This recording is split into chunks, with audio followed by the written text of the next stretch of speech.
Hello everyone, कैसे हो आप सब लोग। लास्ट क्लास में हम लोगों ने अपने अलाउंसेस कंप्लीट कर लिए थे और आज हम अपना नया टॉपिक जो है परक्यूजिट वो स्टार्ट करेंगे। और आज आप लोगों के मैसेज मुझ तक आ रहे हैं। लास्ट क्लास में कुछ टेक्निकल प्रॉब्लम हो गई थी जिसकी वजह से आप लोगों के मैसेज नहीं आए थे, जिसकी वजह से बच्चे बहुत परेशान थे। तो आज आपकी जो भी क्वेरीज़ हैं आप मुझसे साथ के साथ पूछ सकते हैं। रजत कह रहा है कि सर होमवर्क दिया था वो डिस्कस करना था। हाँ रजत, मुझे याद है, 2 क्वेश्चंस दिए थे मैंने आप लोगों को HRA के, उसको डिस्कस कर लेते हैं। उसके बाद फिर अपना आगे नया टॉपिक स्टार्ट करेंगे। तो क्वेश्चंस मैंने निकाल के रखे हुए हैं। तो क्वेश्चंस नंबर जो थे वो थे आपके 13 एंड 14। तो क्वेश्चन नंबर 13 पहले बात करते हैं उसकी। तो क्वेश्चन नंबर 13 है, from the following details calculate taxable HRA। आपसे पूछा क्या है, टैक्सेबल पूछा है। If any of Thanu who is working and living at Coimbatore. तो यहाँ पे जो जगह वो काम कर रही है या रह रही है वो है कोयम्बटूर। तो 4 मेट्रो सिटीज़ मैंने आपको बताई थी, कौन कौन सी थी। तो दिल्ली, चेन्नई, कोलकाता एंड मुंबई, ये 4 सिटीज़ थी। उनमें हम लोग लेते हैं 50%। उसके अलावा जो भी सिटीज़ होती हैं तो 40% लेते हैं। तो ये उन 4 सिटीज़ के अलावा अलग है, तो हम इसमें लेंगे 40%। अच्छा, जो डेटा गिवन है वो क्या क्या दिया है। तो बेसिक सैलरी दिए हुए पर एनम 78,000। आपको DNS अलाउंस दिया हुआ है, फॉर्मिंग पार्ट ऑफ सैलरी यहाँ पे आपको ब्रैकेट में गिवन है, तो उसको हम ले लेंगे, इनपुट करेंगे। तो कितना दिया हुआ है, 7,800। House rent allowance per annum जो आपको मिल रहा है वो है 11,700। और रेंट जो पे कर रहे हैं वो कर रहे हैं हम 13,200। अच्छा, यहाँ पे जो सारा डेटा गिवन है ना वो पर एनम है, यानी per annum per annum per annum per annum. तो हमको पर एनम ही चाहिए होता है। तो हम लोगों को दोबारा से 12 का मल्टीप्लिकेशन यहाँ पे नहीं करना है क्योंकि ऑलरेडी हमें गिवन है। तो ये स्टार्ट करते हैं। तो आपसे पूछा है टैक्सेबल HRA, तो हमसे बात की गई है टैक्सेबल HRA की। तो टैक्सेबल HRA निकालने के लिए हम कैसे निकालते हैं, आपको मुझे बताएगा टैक्सेबल HRA कैसे निकालते हैं। प्रिया कह रही है कि सर HRA रिसीव्ड में से एग्जेम्प्ट माइनस कर देंगे। ठीक है, तो जितना भी हमें रिसीव हो रहा है, ठीक है, टैक्सेबल कैसे निकलेगा, तो जितना भी हमें रिसीव हो रहा है उसमें से हम लोग क्या करें, एग्जेम्प्ट माइनस कर दें और टैक्सेबल निकल आएगा। यानी कि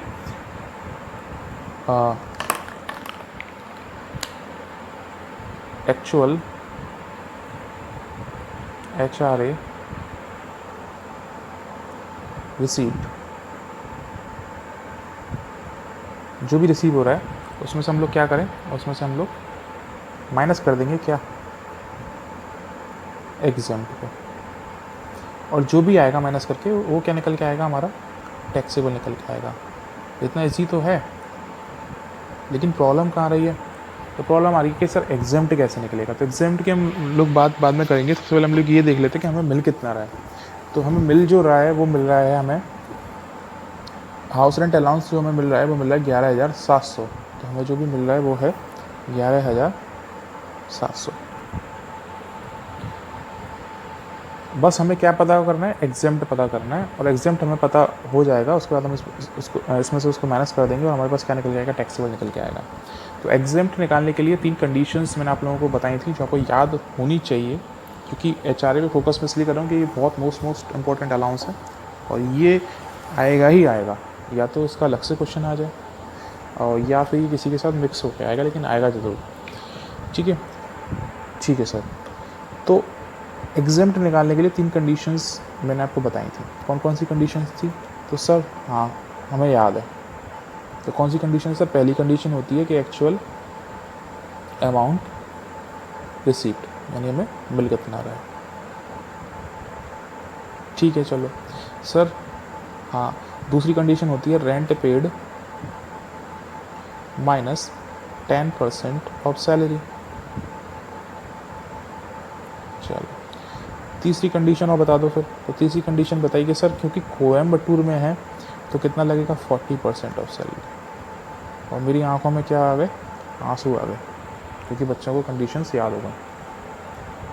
तो एक्चुअल अमाउंट रिसीव्ड जो है वो है हमारे पास 11,700। रेंट पे जो कर रहा है वो क्वेश्चन में कर रहा है 13,200। आई होप आप लोगों ने स्क्रीनशॉट ले लिया होगा। आप जो किया करो वो किया करो कि स्क्रीनशॉट लेके और उसको अपनी कॉपी में, अगर क्वेश्चन छोटा है तो आप उसको नोट डाउन कर लो और उसके नीचे फिर आप क्या करो, उसका सॉल्यूशन लिख लो, ठीक है। तो रेंट पेड हमें गिवन है 13,200, 13,200। उसमें से हम लोग क्या करेंगे, 10% ऑफ सैलरी माइनस करेंगे और 40% ऑफ सैलरी चाहिए। तो यानी अब जो गाड़ी हमारी रुक गई है वो सैलरी पर रुक गई है। तो आइए सैलरी को डिस्कस कर लेते हैं। तो सैलरी में क्या क्या दिया हुआ है सर? तो सैलरी में क्या क्या लेते थे, आपसे पूछ रहा हूँ मैं, सैलरी में क्या क्या लेते थे बताइए। ठीक है, आलोक का मैसेज आ गया। आलोक कह रहा है कि सर बेसिक सैलरी लेते थे और डीए लेते थे, डियरनेस पे लेते थे और कमीशन लेते थे अगर टर्नओवर पे दिया हुआ है तो। वेरी गुड आलोक। यानी 4 चीज़ें मैंने आपको बताई थी कि बेसिक सैलरी लेते थे, डीए लेते थे, डियरनेस पे लेते थे, कमीशन लेते थे। इस क्वेश्चन में ना तो डियरनेस पे है ना कमीशन है, ना तो डियरनेस पे है और ना कमीशन है, तो इसकी बात फिर हम लोग करेंगे ही नहीं। बेसिक सैलरी आपको दी हुई है 78,000, यानी पर एनम दी हुई है 78,000। बेसिक सैलरी जो आपको दी हुई है वो है 78,000 और डीए जो आपको दिया हुआ है वो है 7,800, ठीक है।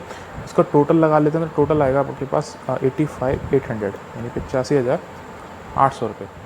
तो आ जाते हैं काम पे वापस। तो आपको क्या चाहिए, 10% ऑफ सैलरी। तो सैलरी आपकी कितनी निकल के आई? तो सैलरी सर निकल के आई 85,800, यानी 85,800। इसका 10% आप लोगे तो कितना आएगा? इसका 10% आएगा सर 8580, यानी कितना आएगा 8580, ठीक है। 40% इसका ले लेते हैं, तो 40% कितना आएगा? तो 40% सर आएगा 34,320, आई होप 34,320 करेक्ट है क्या? एक बार चेक कर लो, करेक्ट है शायद, क्योंकि मैंने आई थिंक सीधा 4 से मल्टीप्लाई कर दिया। प्रिया करिए करेक्ट है सर, ठीक है। तो इसको माइनस करके आप मुझे बताएंगे कितना आएगा? इसको माइनस करके रजत कह रहा है सर 4,620, ठीक है, मैं मान के चला हूँ रजत सही कह रहा है। तो यानी एक्चुअल अमाउंट हमें कितना रिसीव हुआ? वो हुआ 11,700। Rent paid minus 10% of salary हुआ गया, यानी रेंट पेड हमने किया 13,200 और 10% ऑफ सैलरी है 8,580, यानी उसको उसमें से माइनस करेंगे कितना आएगा? 4,620 आएगा और 40% ऑफ सैलरी हमारे पास निकल के आएगा 34,320। अच्छा, हम इन तीनों को क्या करते थे? तो क्या करते थे मतलब सर, तो मैंने कहा तीनों को क्या करते थे? तो बोले सर इस तीनों में आप भूल गए बड़ी जल्दी। इन तीनों में जो सबसे कम होता था उसको हम लोग क्या करते थे? एग्जेम्प्ट करते थे, यानी उसको हम क्या करते थे? वो माफ़ हो जाता था सर। तो ठीक है, तो हमें क्या चाहिए? हमें माफ़ी तो चाहिए था ऊपर, यानी हमें माफ़ी तो चाहिए था। अब इस क्वेश्चन में क्या पूछा है आपसे? क्वेश्चन में पूछा टैक्सेबल एचआरए। क्वेश्चन में आपसे क्या पूछा है? Taxable HRA. तो आप इतना याद रखना कि आपसे पूछ क्या रहा है। तो अगर आपसे एग्जेम्प्ट पूछ रहा है तो इन तीनों में जो सबसे लीस्ट है, यानी लोग सबसे कम है, वही आपका आंसर हो जाएगा। और अगर क्वेश्चन में आपसे टैक्सेबल पूछा है तो आपको क्या करना है कि जो भी आपको रिसीव हो रहा है उसमें से आपको इन तीनों में जो सबसे कम है उसको क्या करना है? माइनस करना है। तो जैसे इसमें सबसे कम क्या है? 4,620, तो हम लोग क्या करेंगे? इसमें से इसको माइनस कर देंगे, यानी इतना मिल रहा था और इतना क्या हो गया? एग्जेम्प्ट हो गया। अब पूछोगे सर कैसे आया? तो वो ये 3 कंडीशंस थी, इनको हमने कंपेयर किया और जो सबसे कम था वो हमारा क्या हो गया? एग्जेम्प्ट हो गया। तो 11,700 में से 4,620 को हम लोग जब माइनस करेंगे तो वो आएगा आपका, क्या आएगा? तो वो आएगा 7,080, जो क्या है आपका आंसर है। यानी कि आपका टैक्सेबल एचआरए जो क्वेश्चन में आपसे पूछा है तो वो कितना है? 7,080 रुपये, 7080, ठीक है। तो इस क्वेश्चन को चाहो तो आप नोट डाउन कर लो। वैसे कुछ था नहीं इस क्वेश्चन में, ऑलमोस्ट सारे बच्चों का हो ही गया जैसे आप बता रहे हो, लेकिन अगर किसी को प्रॉब्लम हो तो आप लोग देख सकते हो। नेक्स्ट क्वेश्चन आप लोग देखते हैं। नेक्स्ट क्वेश्चन क्या है? तो नेक्स्ट क्वेश्चन है हमारा question number 14। From the following particulars of Nagraj compute the taxable house rent allowance. यानी यहाँ भी आपसे क्या पूछा है? टैक्सेबल हाउस रेंट अलाउंस पूछा है। और आपको डेटा गिवन है वो है बेसिक सैलरी 6000 पर मंथ। तो यहाँ पे पर एनम नहीं है, पर मंथ है, तो आपको क्या करना पड़ेगा, 12 को मल्टीप्लाई करना पड़ेगा। डियरनेस अलाउंस जो दिया हुआ है वो है 1000 पर मंथ। लेकिन यहाँ पे डीए में खास बात है, और ख़ास बात क्या है कि इसके डीए के ब्रैकेट में आपको कुछ भी नहीं दिया बराबर में, ठीक है, तो हम इसे नहीं लेंगे, ठीक है ना, हम इसे नहीं लेंगे। हाउस रेंट अलाउंस क्या दिया हुआ है, 800 रुपये पर मंथ, यानी 800 रुपये पर मंथ मिल रहा है, और एक्चुअल रेंट जो आप पे कर रहे हो वो कर रहे हो आप 1200 रुपये पर मंथ, ठीक है, तो कोई दिक्कत नहीं, इसको भी देख लेते हैं। तो आपसे पूछा क्या है, actual H R received, sorry taxable H R आपसे पूछा हुआ है, तो करना क्या है, तो करना ये सेम यही है जो हमने अभी इस क्वेश्चन में किया है। तो मैं इसको पूरी तरह से नहीं मिटाऊंगा, मैं सिर्फ हमें एग्जाम्प्ट निकालना है, और एग्जाम्प्ट कैसे निकलेगा, तो एग्जाम में 3 कंडीशन निकलेगा। इन 3 कंडीशंस को हम लोग क्या करेंगे, कंपेयर करके, ठीक है। तो फिर से स्टार्ट करते हैं, क्वेश्चन वही है, बस थोड़ा सा आपकी उसकी डिजिट्स नंबर बदल दिए। तो हाउस रेंट अलाउंस जो आपको मिल रहा है वो मिल रहा है 800 रुपये पर मंथ, तो 12 महीने का कितना हो जाएगा, तो 12 महीने का हो जाएगा 9600। एग्जाम्प्ट कैसे निकालेंगे, तो एग्जाम्प्ट निकालने के लिए वो 3 कंडीशन देखते हैं। तो सबसे पहले एक्चुअल अमाउंट रिसीप्ट, यानी मिल कितना रहा है, तो आपको मिल रहा है 9600। Rent paid minus 10% of salary, तो रेंट जो आप पे कर रहे हो वो कर रहे हो आप 1200 रुपये पर मंथ, तो 1200 रुपये पर मंथ यानी साल का कितना हो जाएगा, 14400, ठीक है, ठीक है सर। और 10% ऑफ सैलरी, तो सैलरी कैसे निकालेंगे, तो सैलरी निकालने के लिए यही 4 चीज़ें चाहिए होती हैं जो हमने पहले डिस्कस की थी, यानी basic salary, dearness allowance, dearness पे और कमीशन। चूँकि इस क्वेश्चन में कमीशन और डियरनेस पे नहीं है तो उसकी हम बात नहीं कर रहे हैं। डियरनेस अलाउंस में आपको बताया था कि डियरनेस अलाउंस में क्या होना चाहिए कि डियरनेस अलाउंस के ब्रैकेट में आपको कुछ ना कुछ दिया होना चाहिए, ठीक है। जैसे क्वेश्चन नंबर 13 में दिया हुआ है dearness allowance forming part of salary, और यहाँ पे आपको डियरनेस अलाउंस के बारे में कुछ भी नहीं दिया, तो कुछ भी नहीं देगा तो हम इसको इंक्लूड नहीं करेंगे।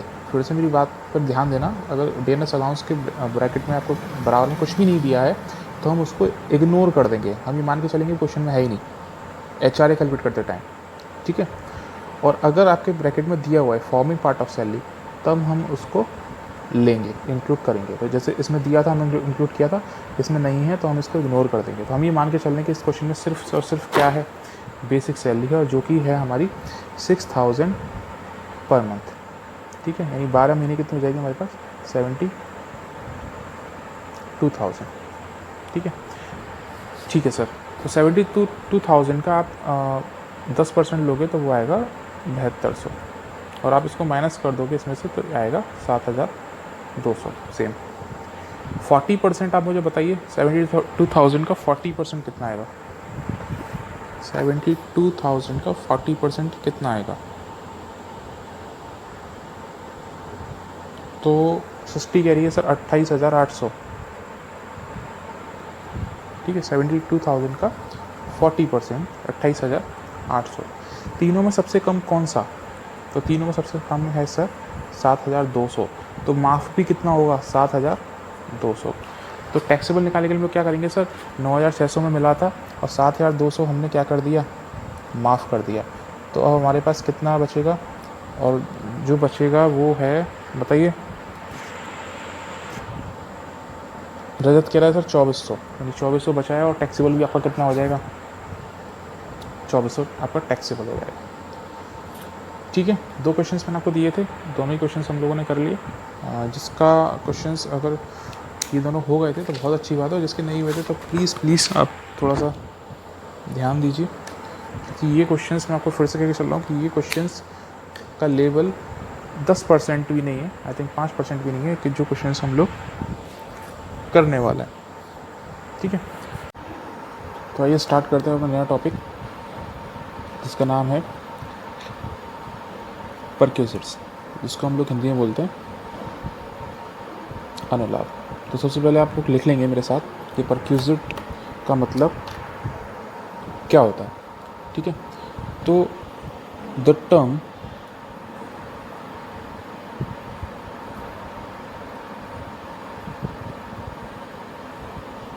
perquisite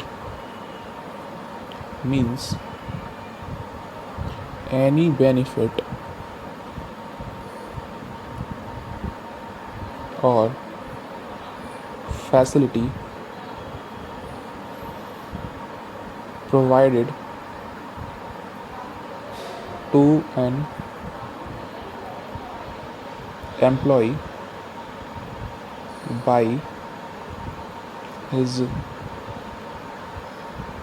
employer other than salary और wages। ठीक है, perquisite का मतलब आप लोग लिख लेंगे, the term perquisite means any benefit or facility provided to an employee by his employer other than salary or wages. मतलब कि जैसे कि अब एम्प्लॉयर है और उसका एम्प्लॉई है, ठीक है। अब एम्प्लॉयर एम्प्लॉई को सैलरी के अलावा, यानी सैलरी के अलावा मान के चलते हैं सैलरी है 10,000 रुपये पर मंथ, उसके अलावा कोई और फैसिलिटी प्रोवाइड करे। मतलब जैसे सपोज़ करो उसको रहने के लिए फ्लैट दे दिया, ठीक है। ये जो आ रहा है जा रहा है कन्वेंस के लिए इसको कार दे दी। तो ये जो सारी फैसिलिटीज़ हैं ये क्या हैं, परक्यूजिट है, ठीक है। जैसे हम लोग अलाउंस पढ़ रहे थे तो अलाउंस की तरह ही हैं। तो अलाउंस में क्या होता था कि हम लोग पैसे देते थे, यानी कि हम लोग क्या देते थे, HRA देते थे, हम लोग HRA देते थे। HRA में क्या होता था, हम लोग कैश देते थे, ठीक है, बात सब समझ में आ गई। अब यहाँ पर कैश ना दे करके हम लोग उसे क्या देंगे, रहने के लिए घर दे देंगे या कोई भी उसका इंतज़ाम करवा देंगे, यानी पैसे नहीं देंगे, हम लोग उसे क्या दे रहे हैं, फैसिलिटी दे रहे हैं, ठीक है, बात सब समझ में आ गई। तो समझ में क्या आती है, फिर अलाउंस में हम लोग पैसा देते थे, यहाँ पर पैसा ना दे करके अब क्या करेंगे, उसे फैसिलिटी प्रोवाइड कराएंगे। जैसे कि सपोज़ करिए पहले हम लोग क्या दे रहे थे, ट्रांसपोर्ट अलाउंस दे रहे थे, पहले हम लोग क्या कर रहे थे, ट्रांसपोर्ट अलाउंस दे रहे थे। अब हम ट्रांसपोर्ट अलाउंस ना दे करके उसे क्या रहे हैं, ट्रांसपोर्ट अलाउंस क्यों दिया जाता था, घर से ऑफिस जाने के लिए और ऑफिस से घर आने के लिए। लेकिन अब हम उसे ट्रांसपोर्ट अलाउंस ना दे करके अब क्या है, कंपनी की बस है, बस हमने एक तरीके से प्रोवाइड करा दी कि ये तुम्हें अपने तुम्हारे घर से लेगी और ऑफिस लेके आएगी और ऑफिस से घर छोड़ के जाएगी। तो ये क्या होगा, ये आपकी ये सब परक्यूजिट होगा, ठीक है। तो ऐसे ही परक्यूजिट में जो पहला परक्यूजिट आता है वो आता है आपका rent free accommodation. Rent free accommodation, अब ये क्या है, तो ये जस्ट लाइक HRA, यानी HRA का भाई है। HRA में हम लोग क्या करते थे कि HRA में हम लोग पैसा देते थे, यानी एम्प्लॉय को हम लोग पैसा देते थे कि ये लो पैसे और अब तुम कहीं भी रहो, यानी हमें मतलब नहीं है। सपोज़ करो हमें 10,000 पर मंथ से क्या दे दिया, रेंट के लिए पैसे दे दिए, ये सैलरी से अलग दे दिए। सैलरी सपोज़ करो 50,000 मिल रही है, 10,000 से अलग से दे दिए। अब हमें मतलब नहीं है कि चाहे तुम सड़क पर रहो, चाहे तुम 5 स्टार होटल में रहो, चाहे तुम किसी ढाबे पर रहो, कहीं भी रहो, हमें उससे कोई मतलब नहीं है। हमने आपको क्या किया, HRA दे दिया। लेकिन यहाँ पे क्या होगा, अब हम उसे पैसे तो देंगे ही नहीं, यानी सैलरी सिर्फ उन्हें सैलरी देंगे। अब अपनी प्रॉब्लम बताएगा कि सर मैं कहाँ रहा हूँ, बाहर से आया हुआ हूँ, तो हम लोग से क्या करेंगे कि देखो प्रॉब्लम तुम्हारी है तो हम तुम्हें क्या दे रहे हैं, एकोमोडेशन प्रोवाइड करा रहे हैं। तो अब प्रॉब्लम आती है कि इस अकोमोडेशन का वैल्यूएशन कैसे करें, यानी इसकी वैल्यू कैसे निकालें, तो उसको समझ लेते हैं, ठीक है। तो जैसा कि हमें पता है कि 2 टाइप्स के एम्प्लॉई होते हैं, एक होता है गवर्नमेंट एम्प्लॉई, एक होता है नॉन गवर्नमेंट एम्प्लॉई। तो सबसे पहले हम लोग गवर्नमेंट एम्प्लॉई को कवर करेंगे, यानी गवर्नमेंट एम्प्लॉई के केस में क्या होगा और नॉन गवर्नमेंट के केस में क्या होगा। तो गवर्नमेंट एम्प्लॉई को एकोमोडेशन दिया जा रहा है, आप ये समझिए, गवर्नमेंट एम्प्लॉई को क्या दिया जा रहा है, एकोमोडेशन दिया जा रहा है, घर दिया जा रहा है रहने के लिए। तो घर 2 तरीके का होता है, एक होता है फर्निश्ड और एक होता है अनफर्निश्ड, ठीक है। तो इसमें भी एक सब कैटेगरी बन जाती है। सबसे पहले हम लोग चलते हैं अनफर्निश्ड।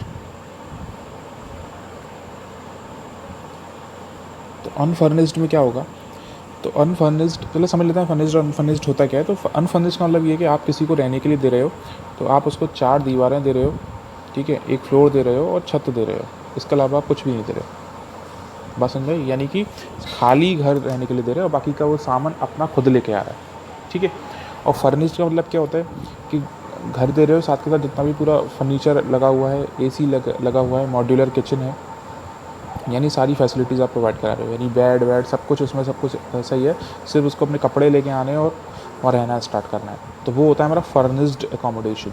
और जहाँ सिर्फ दीवारें हैं, छत है, यानी पंखा भी खुद लेके आएगा, लाइट भी खुद लेके आएगा, ठीक है, बल्ब वगैरह भी, तो वो कौन सा अकोमोडेशन आता है, वो होता है अनफर्निश्ड। तो अनफर्निश्ड के केस में क्या कैसे वैल्यूएशन होता है, तो आप लिख लेंगे, तो अमाउंट, अनफर्निश्ड में हम लोग लिखेंगे amount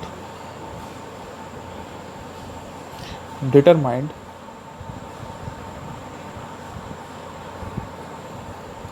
as per government rules, ठीक है। यानी गवर्नमेंट रूल के हिसाब से क्या वैल्यू है, वही उसकी क्या मानी जाएगी, वैल्यू ऑफ परक्यूजिट, यानी उसकी वैल्यू मानी जाएगी। आप बोलोगे सर समझ में नहीं आया, आप तो समझ में नहीं समझते हैं कि गवर्नमेंट का क्या होता है कि अपना एरिया वाइज के हिसाब से आप उसका उसका अलग तरीका होता है वैल्यू का अकोमोडेशन निकालने के लिए। जैसे कि सरकारी बंगले होते हैं, हमने देखा है डीएम है, ठीक है, एसपी है, एसएसपी है, तो उनको क्या होता है कि सरकारी बंगले मिले होते हैं। तो बंगले क्या होते हैं, बड़े बड़े होते हैं, यानी 2000 गज, 5000 गज, 1000 गज नेताओं को, सांसद को, एमपी एमएलए को दिए जाते हैं।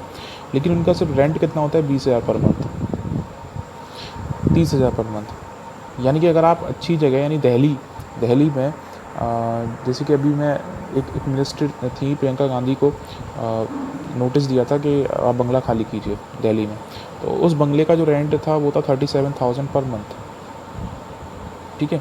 यानी कि दिल्ली जैसे शहर में जहाँ लगभग एक फ्लैट का रेंट इतना होगा, अगर उस जगह पे जहाँ पे वो बंगला है, वहाँ पूरे बंगले का रेंट था सिर्फ 37,000 पर मंथ। तो आप ये नहीं बोल सकते कि सर इतना कम क्यों है, इतना ज़्यादा क्यों है, क्योंकि गवर्नमेंट खुद डिसाइड करती है, ठीक है। तो अनफर्निश्ड में कैसे निकालना है आपको, amount determined as per government rule के हिसाब से उसकी वैल्यू क्या है, ठीक है, वही आपका क्या माना जाएगा, वैल्यू ऑफ परक्यूजिट माना जाएगा। आपको अपना दिमाग नहीं लगाना है। अब सर ये कैसे पता चलेगी गवर्नमेंट रूल के हिसाब से वैल्यू, तो ये क्वेश्चंस में आपको दी जाएगी, यानी जितने भी क्वेश्चंस आप लोग करोगे उसमें इसकी वैल्यू गिवन होगी, ठीक है सर, समझ गए। यानी कि ये सब कुछ क्वेश्चन में दिया जाएगा, यानी हमें कुछ भी नहीं करना। अब दिक्कत आती है कहाँ पे, फर्निश्ड में, ठीक है, फर्निश्ड में। तो फर्निश्ड में आप क्या करोगे, जो भी वैल्यू आपको गवर्नमेंट रूल के हिसाब से दी गई है, ठीक है ना, यानी कि amount determined as per government rule, यानी जो भी वैल्यू आपको दी गई है उसमें आप क्या करोगे, प्लस 10%, यानी आप क्या करोगे, ऐड करोगे 10% of cost of furniture, cost of furniture, ठीक है, ठीक है सर। और आप इसमें से लेस यानी माइनस कर दोगे any amount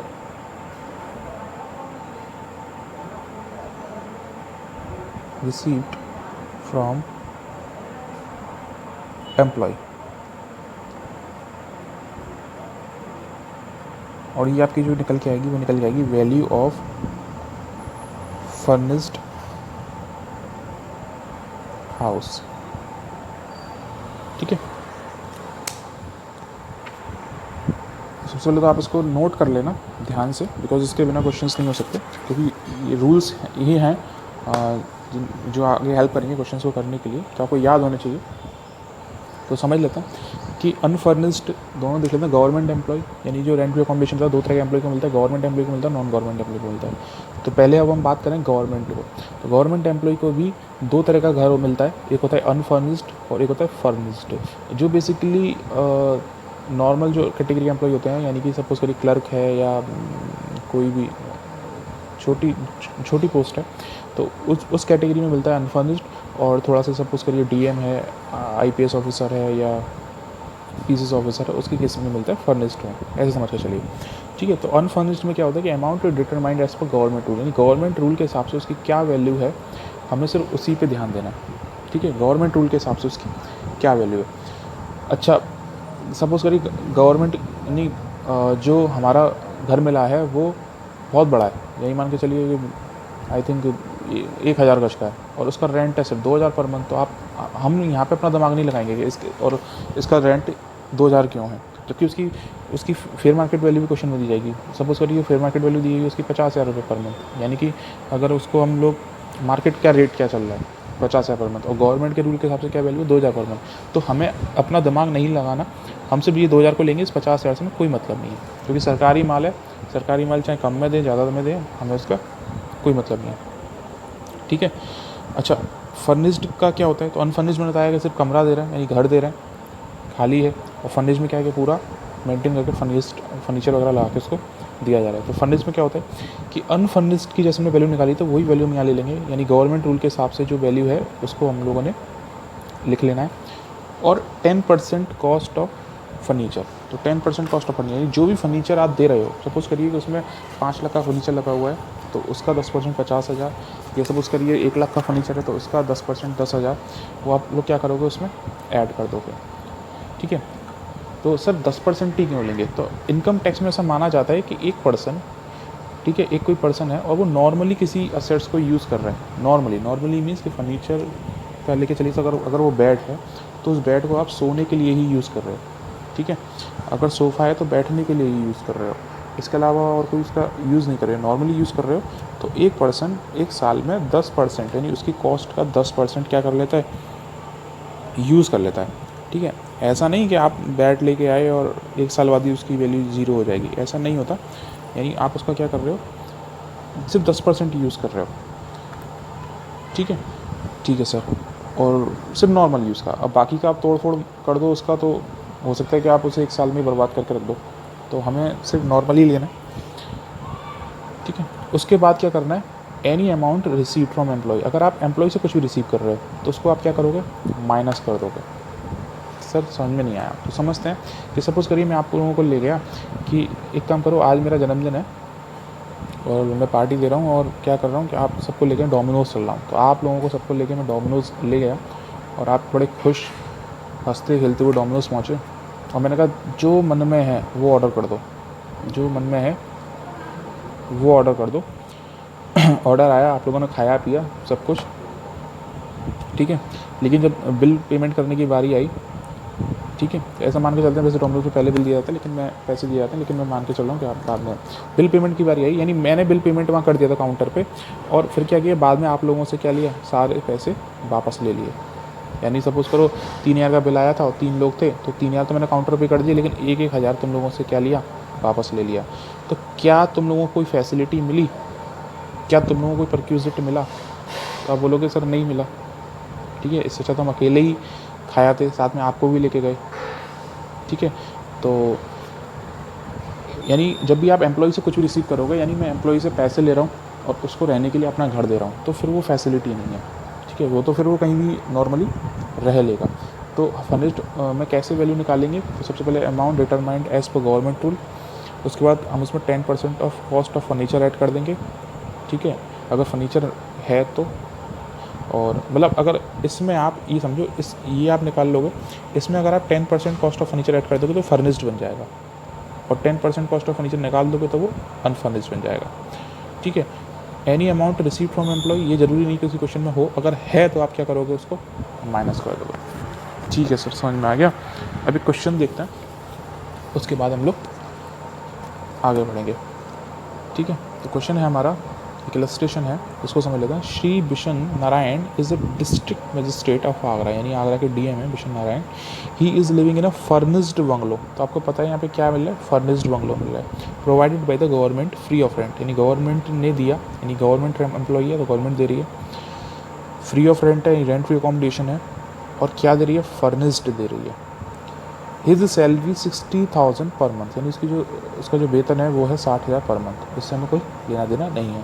the rent of unfurnished bungalow as per government rules is 2000 per month, यानी गवर्नमेंट टूल के हिसाब से उसकी वैल्यू कितनी है 2000 रुपये per month. But it's fair rental value 70,000 per month, 17,500 पर मंथ। यानी अगर मार्केट रेट उसका देखें तो यानी वही बंगला अगर आप किसी और को दिया जाए, मार्केट में दूसरा बंगला लेने जाओ उसी टाइम पे, तो वो कितने का मिलेगा, 17,500 का मिलेगा पर मंथ में। लेकिन उसको कितने का मिल रहा है, तो 2000 का। तो हमें इस 17,500 से कोई लेना देना नहीं है, हमें सिर्फ इससे मतलब है 2000 से, क्योंकि गवर्नमेंट टूल के हिसाब से उसकी वैल्यू क्या है। ठीक है। He is provided furniture costing 1,70,000, यानी कि उसको जो फर्नीचर दिया गया है उसकी जो कॉस्ट है वो कितनी है, 1,70,000। Find out the value of rent free house as perquisite for the purpose of income tax, यानी इनकम टैक्स के हिसाब से आपको उसके रेंट फ्री हाउस की क्या निकालनी है, वैल्यू निकालनी है। ठीक है, ठीक है सर, हम लोग कर लेंगे। तो देखते हैं सबसे पहले, तो सबसे पहले उसको जो रेंटल वैल्यू, हाँ उसको जो मिल रहा है वो मिल रहा है 2000 पर मंथ, यानी रेंटल वैल्यू एज पर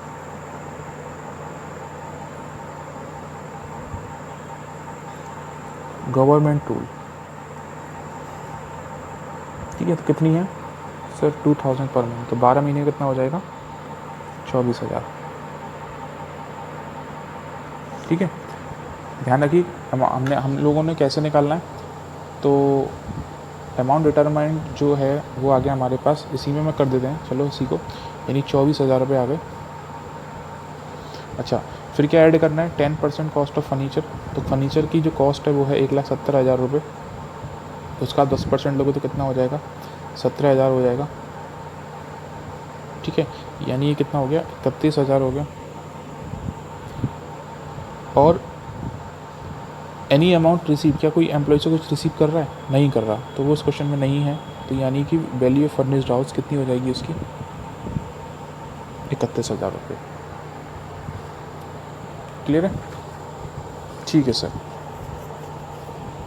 सॉरी 41 60 करिए सर, 41 आएगा, तो 41 गलती से हो गया। ठीक है, तो ये समझना है हमें। यानी कि आज हमने क्या सीखा, तो आज हमने सीखा परक्यूजिट क्या होता है, परक्यूजिट, फिर रेंट फ्री अकोमोडेशन। परक्यूजिट में जो सबसे पहला हमारा परक्यूजिट आता है वो आता है rent free accommodation. Perquisite basically क्या होता है कि आप किसी को पैसे नहीं ना दे करके आप उसे फैसिलिटी प्रोवाइड करा रहे हो। ठीक है, एम्प्लॉय को फैसिलिटी प्रोवाइड कराए, तो उसको हम बोलते हैं परक्यूजिट। परक्यूजिट में हमारा जो पहला परक्यूजिट है वो है रेंट फ्री अकोमोडेशन, यानी आप किसी को रहने के लिए आवास दे रहे हो, जगह दे रहे हो और उसका किराया नहीं ले रहे। तो रेंट फ्री अकोमोडेशन दो तरह के एम्प्लॉयज़ को दिया जाता है। पहला है गवर्नमेंट एम्प्लॉय, दूसरा आता है नॉन गवर्नमेंट एम्प्लॉय। तो गवर्नमेंट एम्प्लॉय के केस में दो तरह के अकोमोडेशन दिए जाते हैं, फर्निश दिया जाएगा और अनफर्निश दिया जाएगा। तो अनफर्निश में हम लोग क्या करते हैं, गवर्नमेंट रूल के हिसाब से उस जगह की वैल्यू कितनी है हम लोग उसी को क्या मान लेते हैं, उसकी वैल्यू मान लेते हैं। और फर्निश में क्या करते हैं कि जो गवर्नमेंट के हिसाब से उसकी वैल्यू है उसमें 10% फर्नीचर का और ऐड कर देते हैं। ठीक है, और अगर एम्प्लॉय से कुछ भी लिया है तो उसको हम लोग क्या कर देंगे, माइनस कर देंगे, और वो हमारा क्या निकल के आ जाएगा, वैल्यू ऑफ अनफर्निश्ड एकोमोडेशन। ठीक है, आज के लिए बस इतना ही। अगली क्लास में हम लोग डिस्कस करेंगे हमारा नॉन गवर्नमेंट एम्प्लॉय वाला।